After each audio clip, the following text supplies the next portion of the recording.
Hello, race fans. Welcome to another edition of Raceface Drive in 5 here on raceface.tv. As always, Jacob Seelman back with you. And finally, it's taken us a while to pull this one off, but finally have been able to get Clayton Green to slow down long enough to be able to come on and debut on the Drive in 5 podcast with us. Clayton, we've had you on the Race Face lineup now for part of the summer, but I think more importantly, before we get into talking about you getting back to the racetrack recently, why don't you take a minute and kind of walk through your career and what's gotten you to this point for the fans that maybe are scratching their head going, who is Clayton Green now?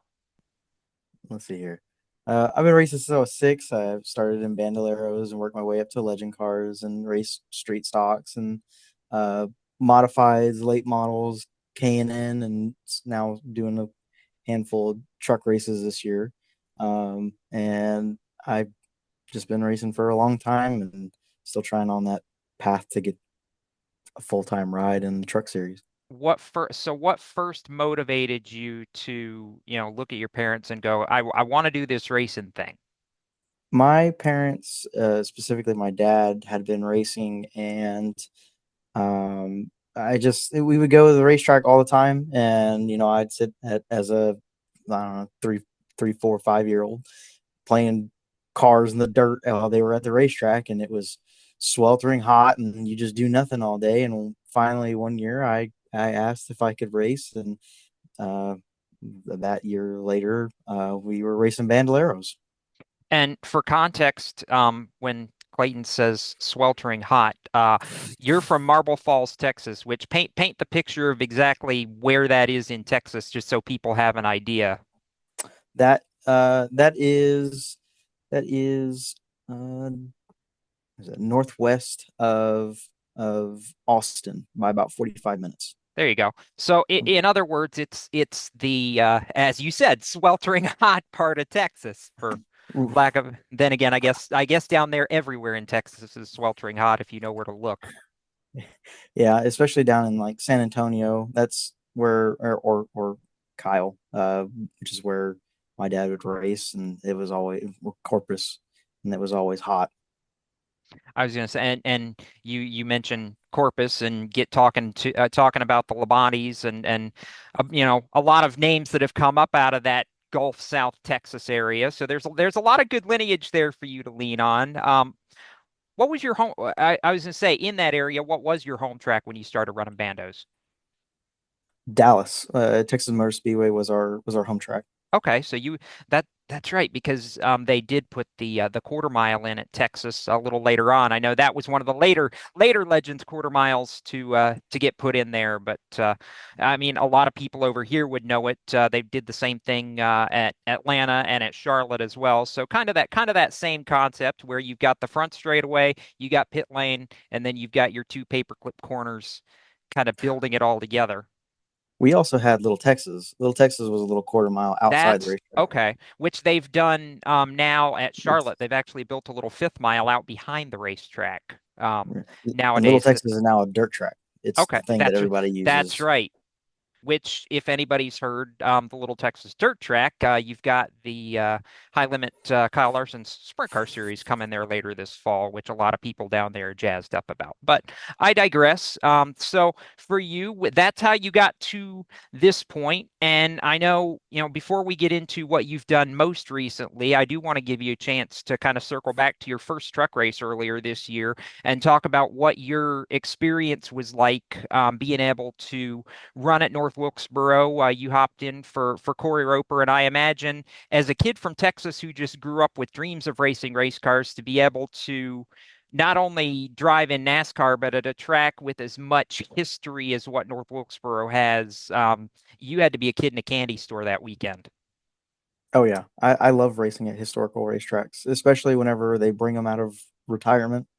Uh, you know, and North Wilkesboro is such an interesting racetrack with its history, but also the way that it's actually designed. That everybody had always talked about how it's sloped on both angles, and you get there and you're like, oh, it's just a couple of degrees. But when you can visually see it, go down and up. It's a bit more tricky and complicated in your head when you're actually on it and you're going downhill in one corner and you're going uphill in another corner, and it kind of throws you off. And it's and especially with the repave that year, it really changed it into a very fun racetrack. A lot of people have said good things about the repave this year. I know that excited a lot of the truck guys and made for some good racing. We'll talk a little bit more recently. You've actually had three pro late model races here over the course of the last month. Ran three times in August, got two top tens out of it. I know actually this most recent one at Mobile International Speedway a couple weeks ago actually hopped in, led 50 or 60 laps of a 100 lapper, and probably, I would say, probably your most productive late model start that you've had in quite some time. Oh yeah, it was getting up in the lead and getting the to get some distance and having the car just run great was great for us on a moral basis.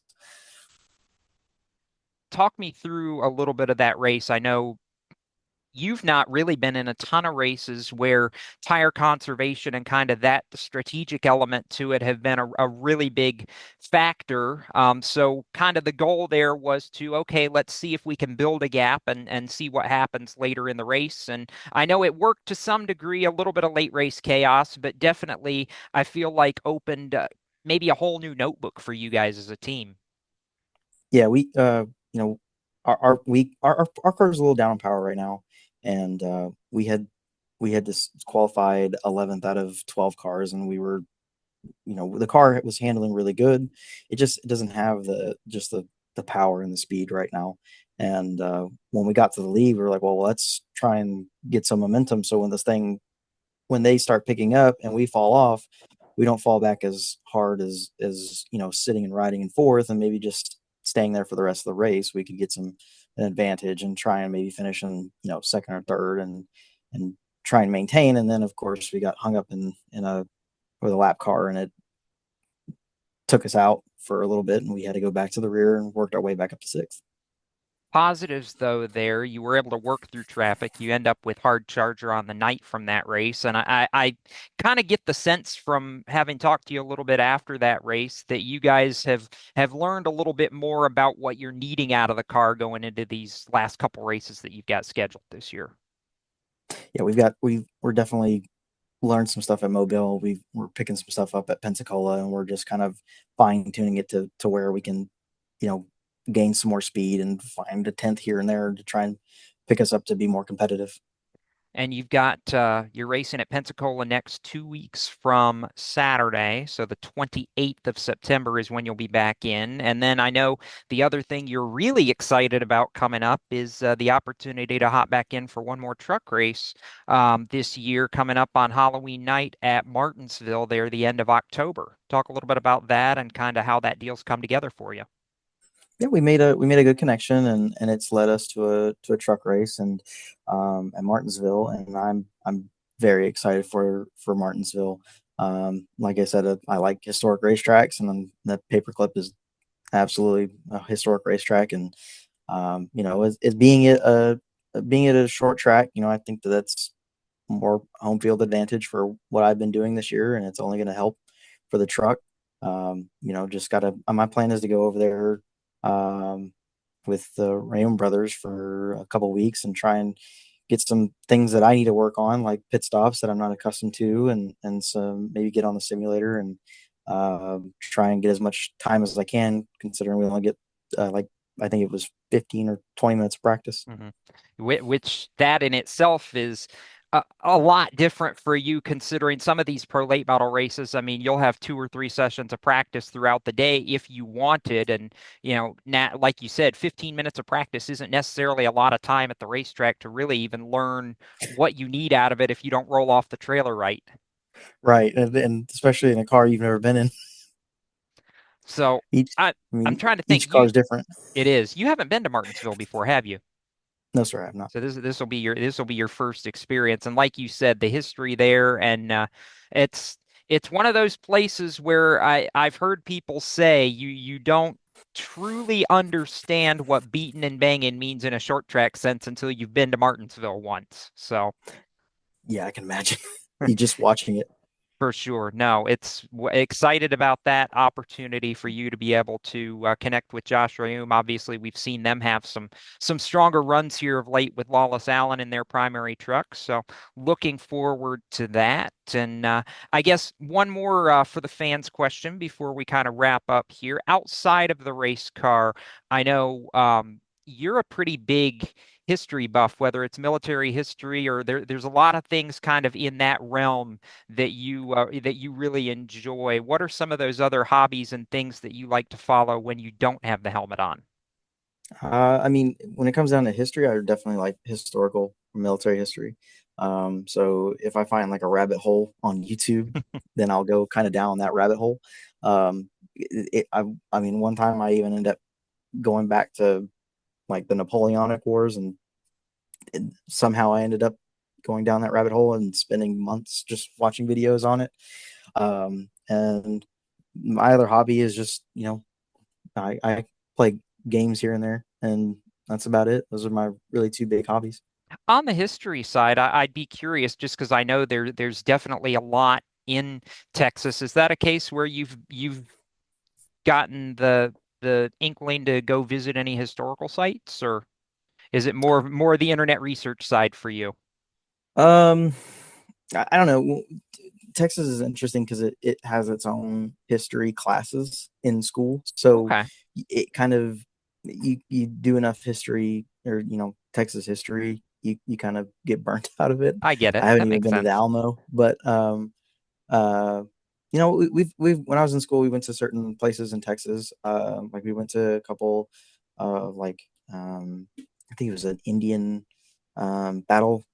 I don't remember which one it was, but we went somewhere in Texas around here, old settlements and things like that. And if you go out east of Texas, there's a bunch of forts from that time too when Mhm. there were. All right, Clayton. All definitely fun to finally have you on here. We'll look forward to when we jump back on here next month, talking about your race at the end of September, and obviously looking towards your truck race. And of course, you'll be down in Pensacola during Snowball Derby week as well, running the Pro Late model. Yes, sir. So we'll look forward to that. That's Clayton Green. My name is Jacob Seelman. This has been another Raceface Drive in 5 podcast here on raceface.tv, where you can keep it tuned to daily for all the latest in the world of motorsports. We'll see you next time.